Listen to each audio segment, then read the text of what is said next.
नमस्कार, न्यूज 18 के digital platform पर आपका बहुत स्वागत है। मैं हूं आपके साथ अंशिका पाठक। सोने और चांदी की कीमतें क्या 1 लाख के नीचे जाने वाली हैं? क्या सोना और चांदी एक बार फिर से बहुत सस्ता होने वाला है? ये सब कुछ इस वीडियो में आपको बताएंगे, ध्यान से सुनिएगा। अमेरिका इजराइल की ईरान से चल रही जंग के बीच गुरुवार को भी सोने और चांदी की कीमतों में गिरावट रही है। India Boolean and jewellers association के मुताबिक गुरुवार को 10 ग्राम 24 कैरेट सोना 4,245 रुपए घटकर 1,47,000 रुपए पर आ गया है। इससे पहले बुधवार को ये 1,51,000 पर था, तो वहीं 1 किलो चांदी 12,000 रुपए घटकर 2,28,000 रुपए रह गई है, जो 25 मार्च को 2,40,000 रुपए के करीब थी। अमेरिका ईरान जंग के कारण सोना 34 दिन में 12,000 से ज्यादा और चांदी 38,000 से ज्यादा सस्ती हुई है। कुल मिलाकर सोने और चांदी की कीमतों में गिरावट देखने को मिल रही है। इसलिए अगर आप अभी निवेश करने की सोच रहे हैं या सोना खरीदने की सोच रहे हैं तो थोड़ा रुक जाइए, क्योंकि कीमतें और भी नीचे जा सकती हैं। अलग अलग शहरों में सोने के दाम अलग अलग होने की 4 वजह होती हैं। एक तो ट्रांसपोर्टेशन और सिक्योरिटी। सबसे ज्यादा महंगा सोना साउथ में आप देखेंगे। साउथ के जितने भी राज्य हैं, 5 राज्य साउथ के, यहां सोना महंगा होगा। लेकिन दिल्ली और अगर आप इस तरफ आते हैं एनसीआर रीजन में, तो सोना कहीं ना कहीं सस्ता होता है, क्योंकि कुछ ट्रांसपोर्टेशन और सिक्योरिटी के जो पैसे होते हैं वो कहीं ना कहीं कम होते हैं। एक शहर से दूसरे शहर सोना ले जाने में ईंधन और सुरक्षा खर्च जुड़ता है, जिससे दूरी बढ़ने के बाद जो दाम है वो बढ़ जाते हैं। खरीदारी की जो मात्रा है वो भी एक बड़ी वजह हो सकती है। अलग अलग शहरों में सोने के और चांदी के दाम अलग होते हैं। दक्षिण भारत में ज़्यादा खपत होती है, करीब 40%, और इसी कारण ज्वेलर्स बड़ी खरीद करते हैं, लेकिन छूट का फायदा सीमित रहता है। लोकल ज्वेलर्स एसोसिएशन भी एक बड़ा फैक्टर है।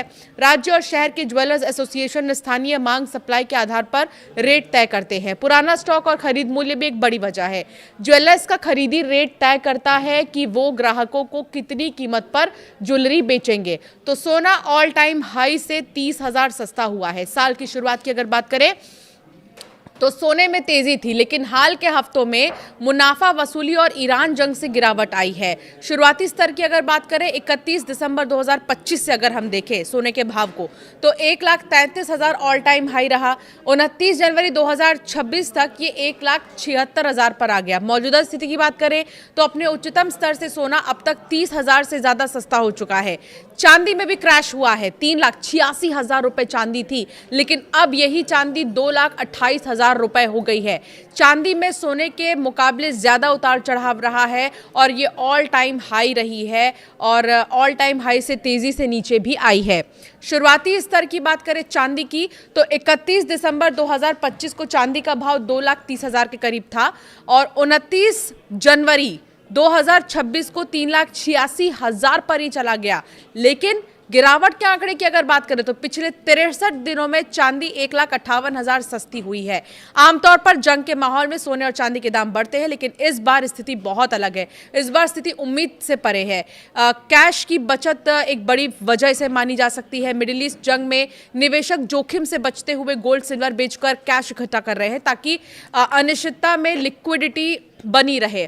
प्रॉफिट बुकिंग एक वजह हो सकती है। जनवरी में रिकॉर्ड कीमतों पर बड़े निवेशकों ने होल्डिंग बेची है और इससे सप्लाई बढ़ी है और कीमतें गिरी हैं।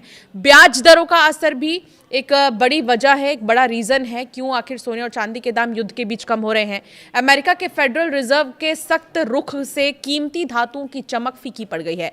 कमोडिटी एक्सपर्ट का यह मानना है कि सोना और चांदी के दाम में आगे भी गिरावट जारी रह सकती है। ऐसे में निवेशकों को अभी सोने और चांदी में निवेश से बचना चाहिए। ज्वेलर्स से सोना खरीदते समय 2 बातों का ख्याल रखना बहुत जरूरी है। एक तो सर्टिफाइड गोल्ड होना चाहिए, और दूसरा फैक्टर जो है कि बहुत ज़्यादा ज़रूरी है वो ये कि कीमत क्रॉस चेक आप ज़रूर करें, क्योंकि अलग अलग कैरेट्स की कीमतें अलग अलग होती हैं। चाहे वो 24 कैरेट हो, 22 कैरेट हो, 18 कैरेट हो, उसके हिसाब से कीमतें अलग अलग होती हैं। तो कुल मिलाकर वॉर लाइक सिचुएशन के बीच या वॉर सिचुएशन के बीच में सोने और चांदी की कीमतें, जहां पर हर कोई चाहता है कि सोना और चांदी को रिजर्व करके रखा जाए, तो वहीं अब लिक्विडिटी की ओर लोग आगे बढ़ रहे हैं इस वॉर सिचुएशन में।